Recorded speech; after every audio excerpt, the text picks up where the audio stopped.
এনসিপির মুখ্য সংগঠক আব্দুল হান্নান মাসুদ বলেছেন, আমরা দীর্ঘদিন ধরে বলছি সরকারের ভেতর সরকার রয়েছে। আজকের এই হামলা থেকে প্রমাণিত এই সরকারের ভেতর সরকার নয়, আসলে দেশটা কোথা থেকে পরিচালিত হচ্ছে সেটা নিয়ে সন্দেহ প্রমাণিত হচ্ছে। যারা আপনাদেরকে ক্ষমতায় বসিয়েছে আজ তাদেরকে রক্তাক্ত করছে আপনার প্রশাসন। আমরা দীর্ঘদিন ধরে বলছি সরকারের ভিতর সরকার রয়েছে।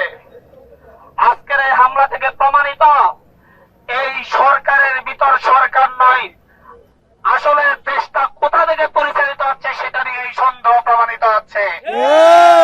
দেশ কি ডক্টর মোহাম্মদ ইউনূস স্যার পরিচালনা করতেছেন নাকি কচুঘাট থেকে পরিচালিত হচ্ছে তা আমাদের কাছে সুস্পষ্ট করতে হবে।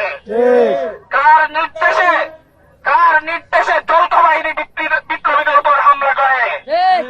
আমরা এই ধরনের হামলা দেখেছি পার্টি অফিসের সামনে শেখ হাসিনার আমলে।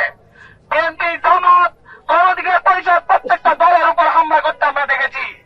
আমরা আজকে দেখেছি একটি সুশৃঙ্খল সংবাদ সম্মেলনে কিভাবে যৌথ বাহিনী হামলা করে আমাদের সহযোদ্ধাদের উপর, আমাদের সহযোদ্ধাদেরকে রক্তাক্ত করে। ডক্টর মোহাম্মদ ইউনূস স্যার, আপনাকে প্রশ্ন করে বলছি, আপনি বলেছেন আপনাকে ছাত্ররা ক্ষমতায় বসিয়েছে।